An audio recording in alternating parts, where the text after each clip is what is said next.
Servus, Glück auf und herzlich willkommen zu einer weiteren FC Bayern Reaction. Ja Leute, wir gehen mal rein in den Podcast mit Eric Dier. Eric Dier ist für mich, habe ich ja damals schon gesagt, wo der Transfer verkündet wurde, No-Brainer-Transfer gewesen, super sympathischer Spieler, einfach durch die Art und Weise, wie er spielt.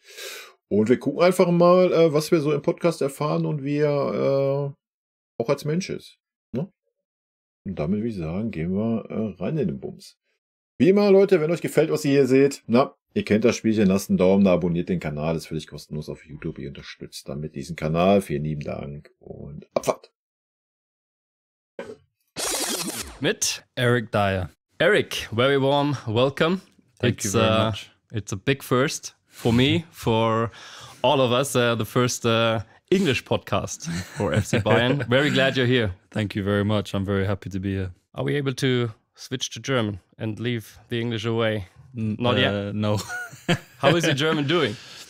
Sehr, sehr gut. Sehr, sehr gut. That sounds good. No, I'm having lessons. So, yeah, I have lessons every morning at the club with Max, Every the morning? teacher.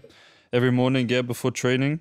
So I'm trying my best. But Ja, krass, ne? Da sieht man aber halt die Einstellung dieses Spielers, ja. Dafür, dass er auch nur ausgeliehen war, erstens und eine gewisse Anzahl an Spiele machen musste, damit sich der Vertrag automatisch verlängert und so weiter.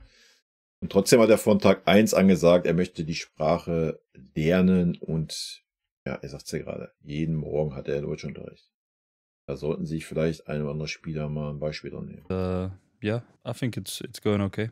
You're obviously good with languages, Portuguese, right? Spanish? Yeah. English, obviously? Yeah. Portuguese, Spanish, English. But yeah, German is something completely different just because, the Latin languages like Portuguese, Spanish, they're very similar, and Italian, French, I can understand quite a lot. But obviously this is something completely different. The way German, you format the sentences as well is different to English. So this is a little complicated. If it was a direct translation, it would be a little bit easier. But ja, das ist richtig. I will get there. Do you have a first favorite sentence in German? Something you kind of use more often, maybe on the field or something? No, auf geht's. Auf geht's. Auf geht's. Servus all the time. All the time. Bis morgen. Guten Morgen. Yeah, these are my most common ones, I would say. Sounds pretty good. It's basic, but yeah.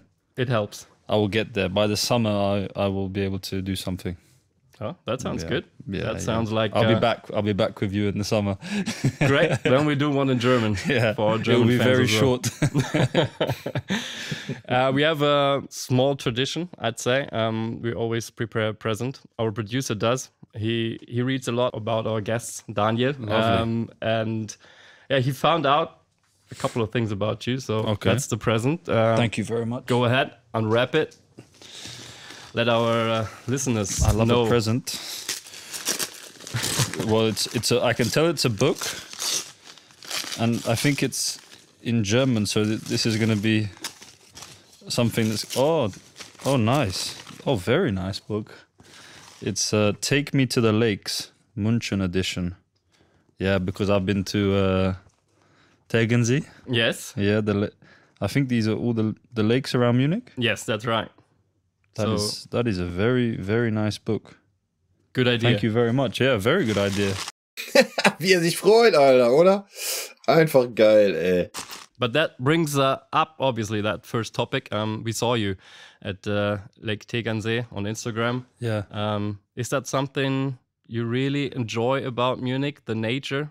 Yeah, I like the nature a lot. My family as well, my wife, and my daughter is a baby, so she doesn't know yet, but she has no choice but to like it. But it's always good for her to be out in fresh air. Yeah, and I have a dog, so I like to walk. Nature is probably where I feel most comfortable, you know. So yeah, Munich is a fantastic city for me in this sense, because even in the city there are a lot of parks, and to Tegernsee. I went twice to Tegernsee actually, and it's a really beautiful place, and we had a great time there. and the weather was good. So we had a walk around the lake and had some food, and it was very nice. So you and your dog as well adopted well to Munich? Yeah, very well. I really love the city. It's very different to London where I was before. Ja, das ist klar, dass das ganz anders ist wie in London, Alter. A lot smaller, calmer, and no traffic. Everything is easy to drive to. So the weather, even when it's cold, I find a lot of the time the sky is blue and it's sunny. So this is very nice. And as I said before, the nature. So yeah, we're very happy, very, very happy in the city. And obviously a big club, FC Yeah. Bayern Munich. Yeah. Your first impressions on this club? Yeah, obviously I had already a very good idea of the club, you know, because of its size and its history. It's one of those clubs that it doesn't matter where you live, anywhere in the world, wherever you're from, you know about Bayern Munich, you know. So you already have a very good idea. You already know a bit of the history. You know some of the great players that have played here. So yeah, it's one of those clubs that even without arriving, you already know a lot about it. And then obviously when I arrived, you're still hit with a bit of a surprise of how big it really is. And I really feel very very proud to play for this club. Very, very proud. And yeah, it's also a club that I feel I identify with myself. Has it been a very easy, very quick decision making take? Naja, das ist eine schnelle Entscheidung, was sollte ja klar sein, wenn du bei Tottenham nicht mehr Stammspieler warst, ja? Also klar ist Ausland, aber Harry Kane ist da, sein Kumpel, also ich denke, das war schon eine schnelle Entscheidung für ihn. On this one to come here? Yeah, very, very quick. When I knew there was the opportunity, there was one phone call and let's go, you know. Yeah. And here I am. Not a second phone call to Harry Kane to ask him about this club? No, we had some text messages, but to be honest, we didn't speak too much. Before we spoke a little bit. I was following Bayern probably more than in previous years, just because he was playing here.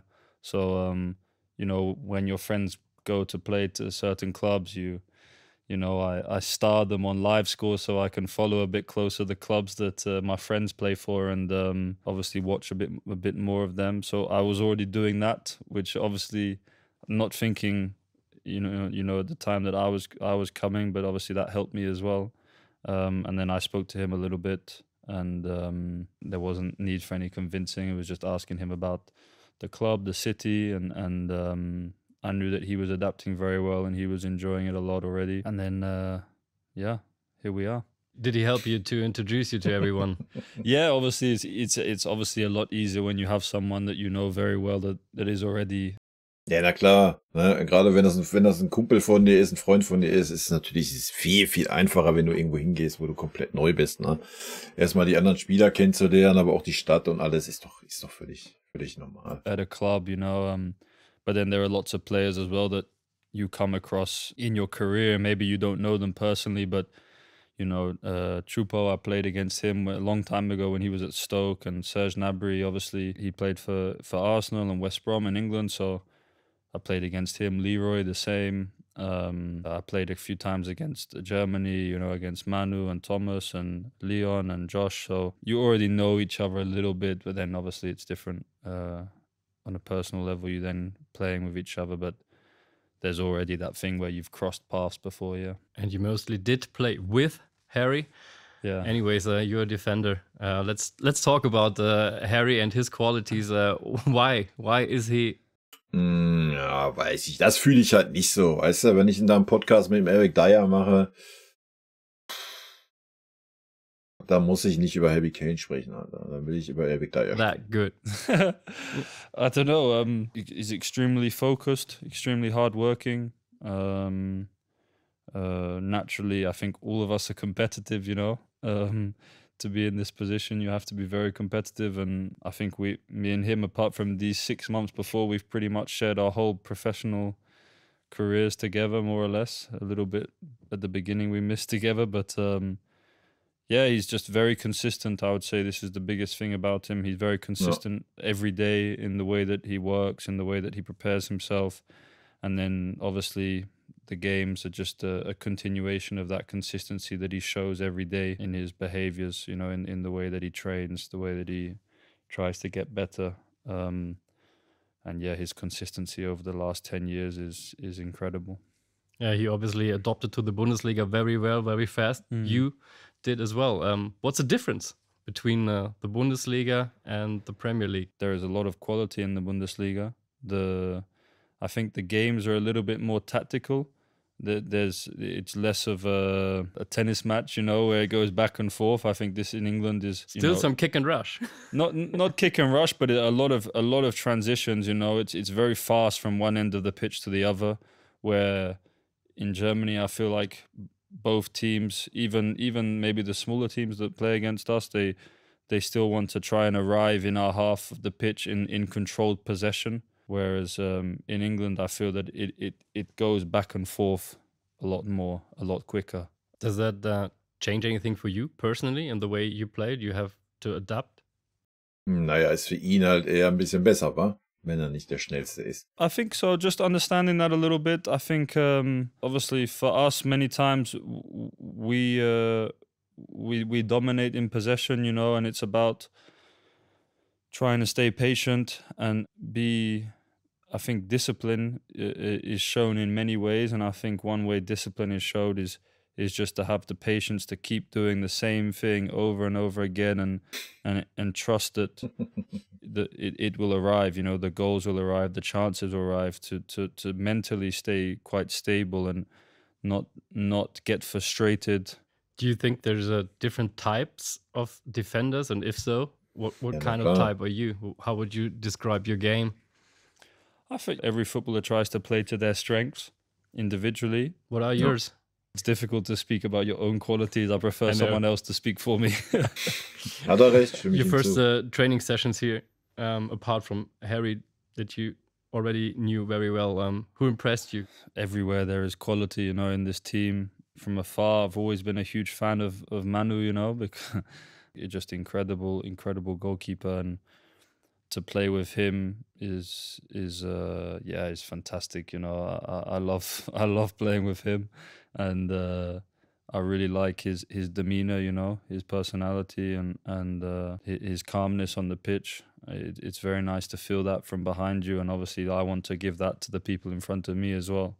Is that same feeling of calmness. Das tut er auch. Ja, ganz klar tut er das. Das ist ja die große Stärke. Super unaufgeregt. Man hat nie das Gefühl, dass er hibbelig ist, wie so ein Minje oder so ein Opa. Man hat immer das Gefühl, ja, alles gut, Männer. Macht euch mal locker, ich mach das schon. Auch wenn er mal einen Stellungsfehler drin hat oder sowas. Immer unaufgeregt.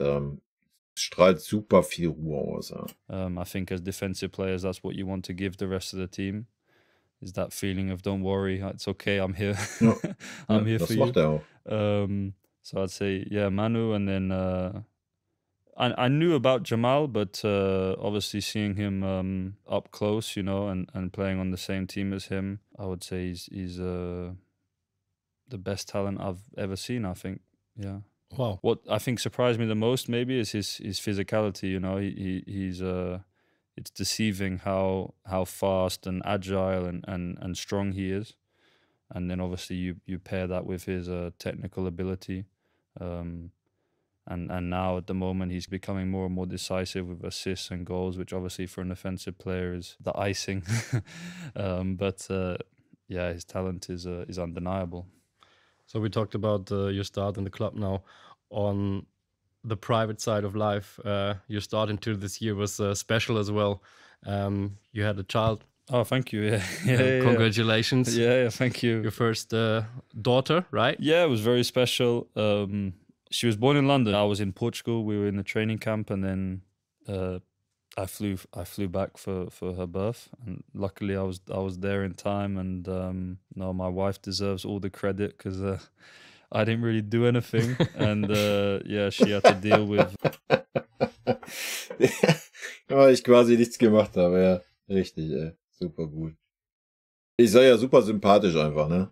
Being by herself, and me not being there, and so yeah, she's the one that deserves all the credit.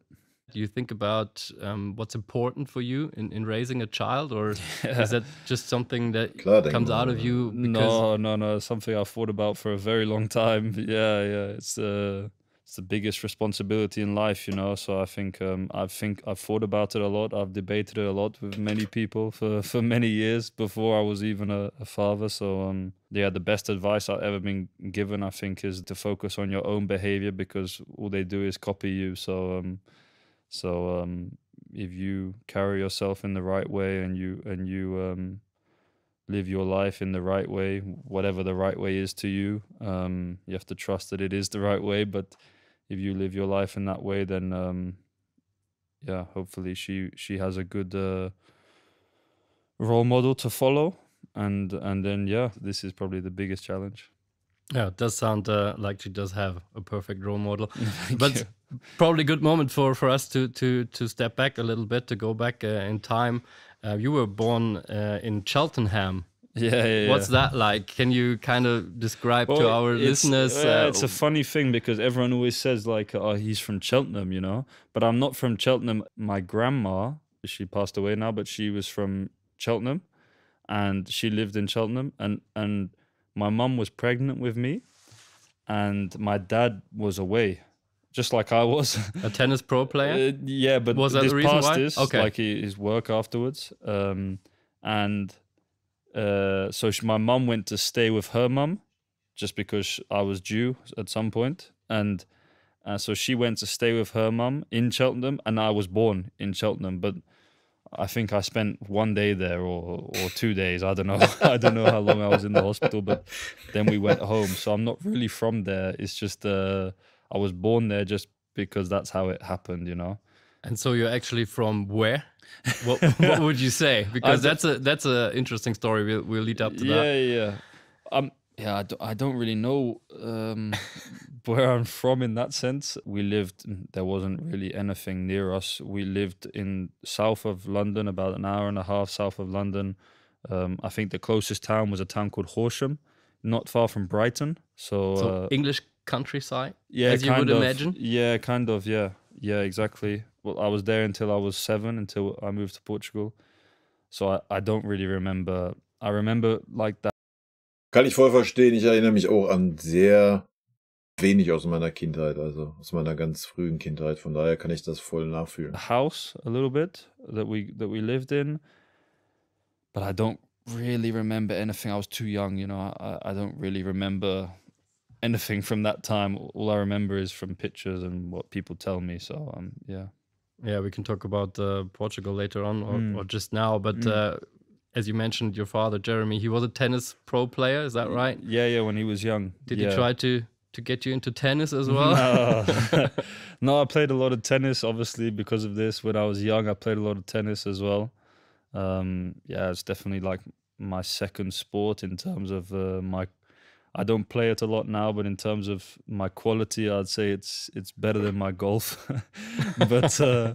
But you try that as well. You have a lot of teammates here. Yeah, I play. Yeah, golf is the sport I definitely play the most, other than football. But yeah, when I was growing up, it was obviously tennis and football. But yeah, from a very young age, I was obsessed with football. Did your father ever give you any advices in the sense of what is it like to be a pro? Yeah, of course. He was the biggest influence on me, you know. Obviously, as my parent as well. But him and my mother, he was able to guide me, especially in my teenage years. Obviously, from his experiences, if you're trying to become a professional. So obviously, that had a big impact on me. Yeah. So we already mentioned Portugal. I would say you're almost half Portuguese. Yeah. How far would you go? Yeah. Tell us about it. Tell the so. fans out there what's the background with the Portugal story. No, I moved to Portugal when I was I think I was 7. I started playing for Sporting Lisbon when I was 8 years old, and I made my debut in the senior team at 18, and then at 20 I signed for Tottenham. So yeah, Sporting is really like what Bayern is to Thomas, you know, like this is my home kind of, you know, where I'm from, where I was built. And it's difficult to explain, but I would say I'm English, but I'm from Portugal. Portugal is the country that that made me who I am today, you know. My whole life was in Portuguese for many years, and my mum was worried I was gonna forget how to speak English at one point. But yeah, so yeah, Portugal is home for me. Yeah. So we did learn a lot about you and your roots already. Of course, we ask our fans to ask a couple of questions towards you as well, because they want to get to know you better as well. We have them in here in this cup. It's a nice mug. Yeah, it is. It does have Eric Dier. Oh, it's got a picture of me as well. But go ahead, take the cup and. I'll take the cup. Yeah, take the cup and maybe we just pick out two or three questions. Sure. And are they in German or English? No, they should be in English. What was your idol on your position? Yeah, I didn't really have like a specific idol growing up, you know. I had like my idol was Rafael Nadal, or is Rafael Nadal. He still plays, so this was my. Oh, that's interesting. Because this was my sporting idol growing up. You know, it was like my hero, and my brothers as well. We were huge fans. If in football, it changed a lot. I really liked Gerard Piqué at Barcelona. I liked Nemanja Vidic when he was at Man United. It's one of the reasons I wear 15 was because of this. There were some players at Sporting. Anderson Polga, he was a Brazilian centre-back. Pedro Barbosa was a midfielder at Sporting when I was growing up. He was the captain of Sporting. So yeah, I think as time moved, Roy Keane I really liked as well at one point. So that's a lot of interesting names. Let's go ahead and take a second question. Which player was the hardest to defend against? When I was playing like still as a defensive midfielder, I played against Philippe Coutinho when he was at Liverpool. I thought he was just amazing. Yeah, so this is always the one that sticks out to me. I played him once at Anfield, and yeah, it was I think amazing. Der war aber auch schon eine Maschine in Liverpool, Alter, ne? We have time for one more question. One more. Do you have any rituals before a game? Way too many for this for the length of this podcast. Really? Way too many. My mother, she always messages me the same message before every game, always, and I always reply the same message. Der ist schon geil. Ja, ich fühle ihn, ey. Ich fühle ihn. At the same point of time? Before the game, more or less, you know, like, and this is for years, you know, for years and years. Anything with the shoes or the field, or I don't know? No, I like my socks to be a certain way, but it's just like specific. I do the same warm up before I go out onto the pitch. You know, I do exactly the same thing before every game. Sometimes it's too many. It makes my life more complicated than easy. I can imagine. Yeah, but if we're winning, they stay the same. If we're losing, then they change as well. So that's interesting. Too superstitious. Yeah, it's good to hear. Yeah, we have one more thing we always do in this podcast. It's called the Steilpass, the guest before you. Yeah. Steilpass is a through pass. Is that in English? Yeah, a long ball, flat ball, through pass. Yeah. And the guest before asked one question. In this case, Linda Dahlmann. She's a player from our female team. Did she know it was me coming on? No, she did not. So it's a general question. Let's give it a listen, and it's in German, and we'll try to find out if you understand right away. Mm-hmm. Was steht dieses Jahr auf jeden Fall noch auf der To-Do-Liste? The bucket list or the Wow, das ist ja ohne Frage, Alter. To-do list for this year. Is there anything special on it? Yeah, I want to win a trophy. Well, that's good. What kind of guy are you approaching the future? Beste Antwort, die er geben kann, Alter. You trust in the flow, or you try to adjust as many things as possible yourself? No. Matt Doherty is a good friend of mine. We have this saying which we always say to each other, which is availability is the best ability.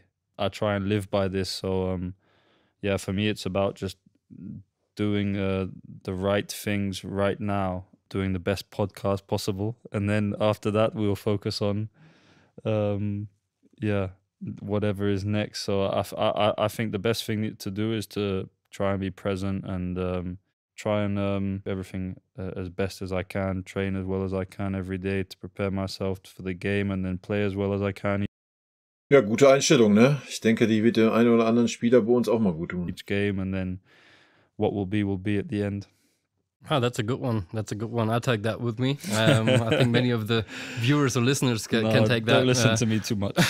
With them as well. That's a good one to finish this one off. Of course, we want to have one question, one style pass from your side for the next guest. I don't really want to ask like a generic sports question, you know. Oh, I like this one. That's perfect. I like this one Go a ahead. lot. Dinner for 4 people. You are one of them, obviously. So you have 3 more guests. Who are they? I like that. Ja, das ist übrigens immer eine Frage und nicht so allgemein in den Raum geworfen. I like that. We'll style pass that to our next guest. Thank you very much, Eric. And we were very happy to have you here. No, thank you. We are very happy to have you here in our club. Thank you.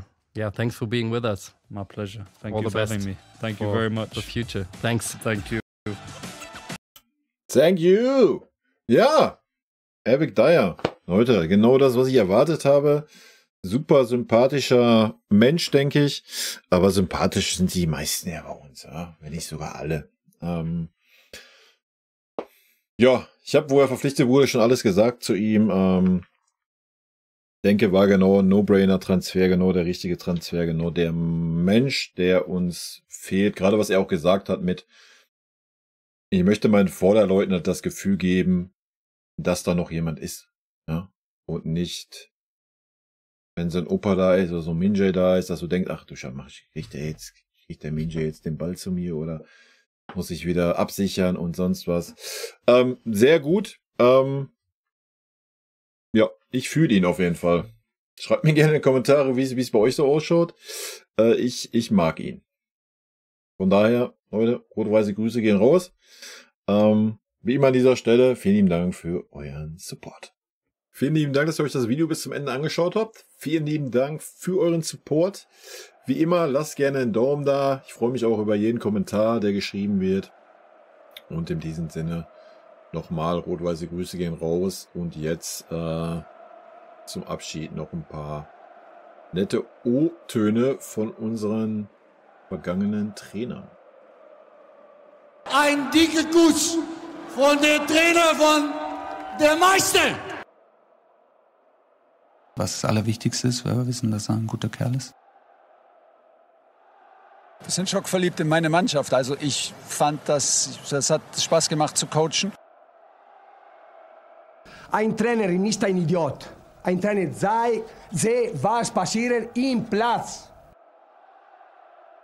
Dahin bist du eher Trainer und wenn du viele Spiele hast, bist du mehr Coach als Trainer und ich bin schon lieber Trainer als Coach. Geiler Satz. Magic.